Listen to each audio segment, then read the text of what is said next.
Hello everyone and welcome to UPSC guide. UPSC guide में आपका स्वागत है। आज की डेट है 1 सितंबर और हम देखेंगे क्या क्या इंपॉर्टेंट द हिंदू न्यूज़पेपर में करंट अफेयर अवेलेबल थी। तो सबसे पहले ये एक न्यूज़ कवर्ड है जहां साइक्लोन्स के बारे में बात की गई है और बताई गई है कि हेवी रेनफॉल होने वाली है सितंबर के मंथ में। ठीक है, और ये किसके द्वारा बताई गई है? तो इंडियन मेट्रोलॉजिकल डिपार्टमेंट के बारे में। तो हम इसे समझेंगे। हालांकि साइक्लोन्स और आईएमडी दोनों इंपॉर्टेंट है, पर साइक्लोन्स के बारे में मैं इस पर्टिकुलर न्यूज़ डिस्कशन में कवर नहीं कर रहा हूँ, क्योंकि साइक्लोन्स की जो टॉपिक है वो बहुत बड़ी है। तो जैसे साइक्लोन समझने के लिए हमें वर्ल्ड की विंड डिस्ट्रीब्यूशन समझना होगा, ट्रॉपिकल साइक्लोन समझना होगा, टेम्परेट साइक्लोन समझना होगा। ठीक है, क्या क्या कंडीशंस है जिसकी वजह से ये होती हैं, राइट। और वर्ल्ड में क्या क्या डिस्ट्रीब्यूशन है, टेम्परेट हो या ट्रॉपिकल साइक्लोन्स की। तो बहुत लेंदी वीडियो हो जाएगी, बहुत बड़ी वीडियो हो जाएगी, तो इसलिए मैं कवर इसमें नहीं कर रहा हूँ। उसके लिए सेपरेट वीडियो मैं आपके लिए आज ही अपलोड कर दूंगा, आप उसे देख लें। वैसे साइक्लोन्स के बारे में मैं बताना चाहूँगा, ये ज्योग्राफी की पार्ट है और ये स्टैटिक पार्ट है जो हमें पढ़ना है। तो स्टैटिक पार्ट मैं करंट अफेयर्स वाली वीडियो में डिस्कस नहीं करूँगा, ठीक है। इसके लिए क्योंकि बहुत बड़ी टॉपिक है, मैं सेपरेट वीडियो अपलोड कर दूंगा, इसकी आज ही कर दूंगा हालांकि, ठीक है, आप उसे देख लें। तो आपको पता होगा कि इंटरनेशनल बॉडीज़ हो या नेशनल की कोई नेशन की कोई बॉडी हो, इसके बारे में यूपीएससी पूछती ही है। तो इसलिए हमें इंडियन मेट्रोलॉजिकल डिपार्टमेंट को समझना होगा। तो आईएमडी इसकी शॉर्ट फॉर्म है। ये एजेंसी है, आपको याद रखनी है। एजेंसी है किसके अंडर? तो मिनिस्ट्री ऑफ अर्थ साइंसेस के अंदर। Ministry of science and tech के अंदर नहीं है इंडियन मेट्रोलॉजिकल डिपार्टमेंट, आपको ध्यान देना होगा। ये प्रिंसिपल एजेंसी है। अब किस किस चीज़ों में काम करती है? तो मेट्रोलॉजिकल ऑब्जर्वेशन हो गई, वेदर फोरकास्टिंग हो गई, या सिस्मोलॉजी यानी अर्थक्वेक की स्टडी वगैरह हो गई, तो इंडियन मेट्रोलॉजिकल डिपार्टमेंट करती है। अब आईएमडी की हेडक्वार्टर कहाँ है? तो दिल्ली में है। और इसके अलावा और भी बहुत सारी ऑब्जर्वेशन स्टेशंस हैं आईएमडी की इंडिया में, और इंडिया में नहीं अंटार्कटिका में भी है, आपको याद रखनी है। क्योंकि यूपीएससी बोल सकती है कि सिर्फ और सिर्फ इसकी जो ऑब्जर्वेशन स्टेशंस है वो सिर्फ अक्रॉस इंडिया में है, इसके बाहर नहीं है, ठीक है। और याद रखना है कि रीजनल ऑफिसेज भी हैं आईएमडी की, जैसे चेन्नई, मुंबई, कोलकाता, नागपुर, गुवाहाटी, न्यू दिल्ली, ये सब में। इतनी तो यूपीएससी डिटेल में नहीं पूछेगी, आपको बस इतना पता होना चाहिए कि ऑब्जर्वेशन स्टेशन इंडिया में भी है और उसके बाहर भी है, और रीजनल ऑफिसेज भी है आईएमडी की, ठीक है। आईएमडी एक मतलब 6 रीजनल स्पेशलाइज मेट्रोलॉजिकल सेंटर्स में से एक आईएमडी भी है, आपको याद रखनी है। अब ये 6 रीजनल स्पेशलाइज मेट्रोलॉजिकल सेंटर्स हैं, ये किसके द्वारा डिजिग्नेट की गई हैं? तो वर्ल्ड मेट्रोलॉजिकल ऑब्जर्वेशन के द्वारा।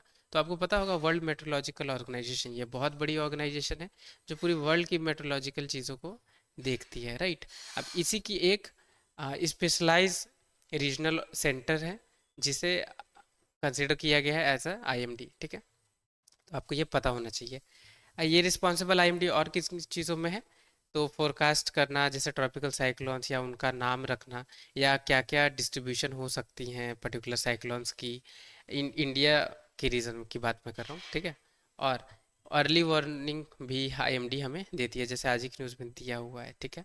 और ये नॉर्थ इंडियन ओशियन रीजन को कवर करती है आईएमडी, जिसके अंदर मलक्का स्ट्रेट हो गई, बे ऑफ बंगाल हो गई, और अरेबियन सी और पर्शियन गल्फ आती हैं। आपको याद रखनी है इन सारी रीजन्स में भी ये रिस्पॉन्सिबल है बॉडी आईएमडी, ठीक है। अगर फोरकास्टिंग करनी हो, नेमिंग करनी होगी, या डिस्ट्रीब्यूशन बतानी होगी अगर वार्निंग के टर्म्स में साइक्लोन्स, ट्रॉपिकल साइक्लोन्स को लेकर, तो ये सारी एरिया में ये वर्क करती है। तो बहुत इंपॉर्टेंट है ये वाली बॉडी, हमें याद रखना होगा, क्योंकि आईएमडी बहुत बार न्यूज़ में आई है। यूपीएससी ने हालांकि कुछ कुछ पूछा हुआ है इसके बारे में, तो हमेशा इंपॉर्टेंट रहती है, हमें ये समझना होगा।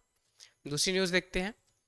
अब ये कुछ बात की गई है एक स्कीम के बारे में, समग्र शिक्षा स्कीम के बारे में इसमें बात की गई थी, ठीक है, कि लेटर सेंड की गई है सीएम के द्वारा। तो क्या लेटर सेंड की गई है वो सब ज़रूरी नहीं है, हमारे लिए ज़रूरी है ये पर्टिकुलर स्कीम को। ऐसे एक दो बार और न्यूज़ में आई है जो आपके साथ मैंने ऑलरेडी डिस्कस किया हुआ है, तो एक बार दोबारा डिस्कस करते हैं ताकि रिवाइज हो सके, अगर आपने देखा हो इस उस वीडियो को। अगर नहीं भी देखा हो तो आप इस स्कीम के बारे में समझ सकें। तो समग्र शिक्षा स्कीम क्या है? तो इंटीग्रेटेड स्कीम है फॉर स्कूल एजुकेशन, याद रखना है स्कूल एजुकेशन के लिए है ये। और कवर किसे करती है? तो प्री स्कूल से लेके क्लास 12 तक ये स्कीम बच्चों को कवर करती है। आपको याद रखना है प्री स्कूल टू क्लास 12 है। Scheme treats school education as a continuum and in accordance with sustainable development goal for education. आपको पता होगा सस्टेनेबल डेवलपमेंट गोल्स जो 4 है वो कवर की गई है कवर की गई है एडुकेशन के लिए, ठीक है। तो हमें पता होना चाहिए SDG फॉर एडुकेशन से ये रिलेटेड है। कभी कभी क्या करती है यूपीएससी, ऐसे कभी कभी नहीं, एक दो बार करा है उसने कि गोल्स 1 से 15 या 16 गोल्स हैं SDG की, आप एक बार जरूर चेकआउट करें। तो उसमें से पूछ लिया है कि कौन कौन से गोल्स कवर है, ठीक है। तो एजुकेशन कवर यहाँ 4 में हम देख सकते हैं। सस्टेनेबल डेवलपमेंट गोल्स के बारे में भी आप एक बार लिस्ट देखें। मेंस, इंटरव्यू या मे बी प्रीलिम्स, इन तीनों में यूज़फुल हो सकती है। हालांकि कोई स्पेसिफाइड ऐसे न्यूज़ तो नहीं आई है SDG पे, पर मैं एडिशनली आपको कह रहा हूँ आप एक बार चेकआउट जरूर करें ताकि खुद की भी नॉलेज बढ़े इस चीज़ों में। अब स्कीम प्रोवाइड करेगी सपोर्ट किन चीज़ों को, तो इम्प्लीमेंट करने के लिए right to children to free and compulsory education act 2009, ठीक है। ये स्कीम को इम्प्लीमेंट करने में ये हेल्प करेगी, समग्र शिक्षा स्कीम, ये एक्ट को कवर करने के लिए। दूसरी, नेशनल एजुकेशन पॉलिसी जो 2020 में आई है, उसकी भी कुछ कुछ चीज़ें या उनकी भी रिकमेंडेशन इस स्कीम में कवर करेगी, तो आपको याद रखनी है। अब कुछ और डिटेल्स है जो हमें देखना होगा। स्कीम को लाया तो गया था 2018 में, ठीक है, कुछ समय के लिए, फिर 5 ईयर के लिए दोबारा इसे एक्सटेंड कर दिया गया है। तो यहाँ देख सकते हैं कि 2011 से 2025 तक इसे एक्सटेंड किया गया 5 ईयर्स के लिए, ठीक है, आपको याद रखना होगा। अब ये स्कीम थोड़ी फैक्ट्स ये हमें याद रखना होगा। स्कीम क्या क्या कवर करती है, तो 1.16 million schools over 156 million student and 5.7 million teachers of government and aided school, ये कुछ फैक्ट्स है, इस पर पूछ सकते हैं, इसलिए आपको याद रखना होगा। अब इसने 3 स्कीम को सब्स्टिट्यूट करा है, तो वो हमें समझना होगा। स्कीम ऑफ किन किन स्कीम्स को सब्स्टिट्यूट करा है, ऐसे स्टेटमेंट में आ सकती है। तो सर्व शिक्षा अभियान, राष्ट्रीय माध्यमिका शिक्षा अभियान एंड टीचर्स एडुकेशन, ठीक है, तो ये आपको याद रखना होगा। ये इम्प्लीमेंट कैसे हो रही है, तो सेंट्रली स्पॉन्सर्ड स्कीम के तहत। अब सेंट्रली स्पॉन्सर्ड स्कीम और सेंट्रली सेक्टर स्कीम के बारे में मैंने आपको बताया था पहले, एक बार दोबारा रिपीट कर दे रहा हूँ ताकि आपको याद रहे। सेंट्रली स्पॉन्सर्ड स्कीम मतलब क्या, सेंट्रल स्पॉन्सर्ड कर रही है, यानी कुछ जो फंड्स रहेगी वो सेंट्रल के द्वारा दी जाएगी यानी यूनियन के द्वारा, और कुछ जो फंड्स रहेंगे वो स्टेट के द्वारा दी जाएगी। तो यहाँ आप देख सकते हैं 60-40 स्प्लिट्स है, ठीक है। और सेंट्रल सेक्टर स्कीम में क्या होती है कि पूरी जो फंडिंग रहती है वो सेंट्रल गवर्नमेंट उसकी फंडिंग को उठाती है, ठीक है, पूरी फंडिंग सेंट्रल गवर्नमेंट देती है। अभी लॉन्च किस मिनिस्ट्री के द्वारा की है, तो की गई है, तो जाहिर सी बात है इस ये एडुकेशन की बात हो रही है तो मिनिस्ट्री ऑफ एजुकेशन ने इसे लॉन्च किया है, और कब, 2018 में। आपको याद रखनी है 2018 में एक्सटेंड की गई है। कुछ फैक्ट्स, किन किन स्कीम को सब्स्यूम किया है, सेंट्रली सेक्टर्ड है या सेंट्रली स्पॉन्सर्ड है, ठीक है, और कितनी एडुकेशन, कितने से कितनी क्लास को ये कवर कर रही है, राइट, ये सब आपको पता होनी चाहिए, इंपॉर्टेंट पॉइंट है। चलिए बढ़ते हैं आगे। अब ये एक पर्टिकुलर आई है, गाइडलाइंस आई है, आईसीएमआर ने कुछ क्लिनिकल गाइडलाइंस दिया हुआ है। तो आईसीएमआर के बारे में हम पढ़ेंगे, ये बॉडी इंपॉर्टेंट हो सकती है, जैसे इंडियन मेट्रोलॉजिकल डिपार्टमेंट थी वैसे ही। अब इसके बारे में हम समझेंगे, क्योंकि इसे क्यों समझना है हमें, क्योंकि बहुत पुरानी बॉडी है, 1911 के समय में ये इंडिया में बनी थी, तो पुरानी बॉडी इसलिए हमें ये समझना होगा, ठीक है, ब्रिटिश एरा के टाइम की बॉडी है। तो the Indian council of medical research यानी आईसीएमआर, ये एपेक्स बॉडी है। काम क्या करती है, तो फॉर्मुलेट, कोऑर्डिनेशन और प्रमोशन करती है बायोमेडिकल रिसर्च को, ठीक है।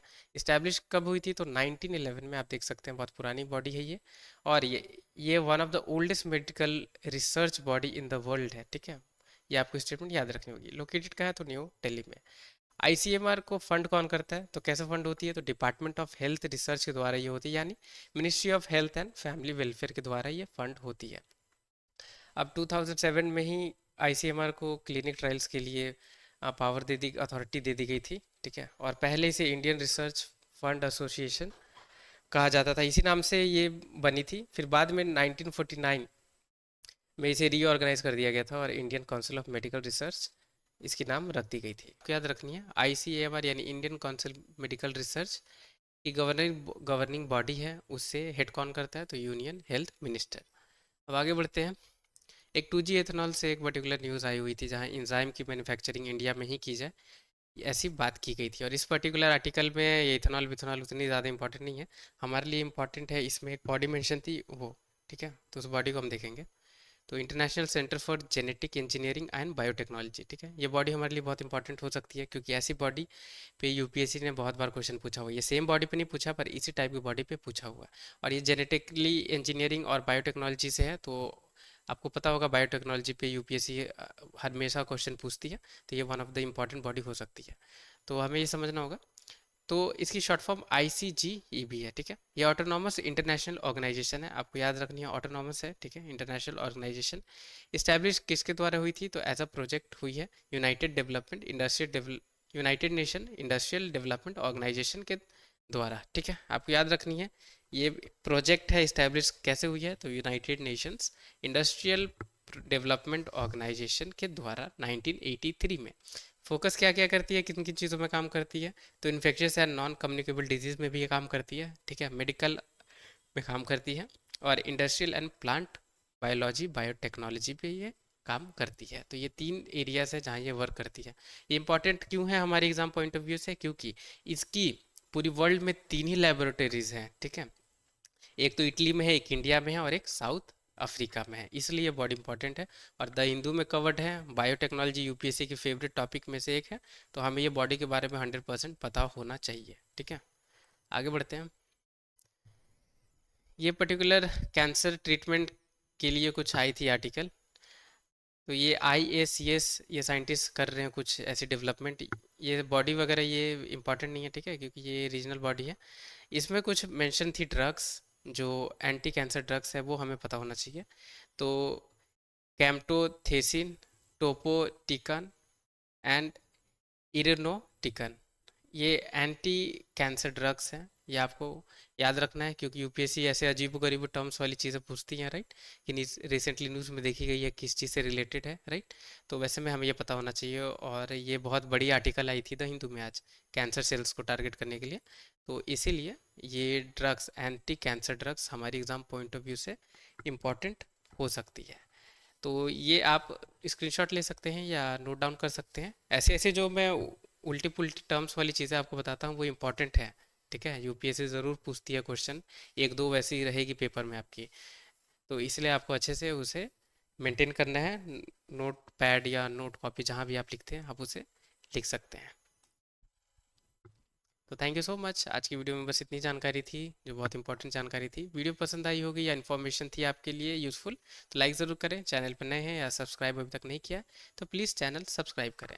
टिल द टाइम के लिए take care, have a great day ahead.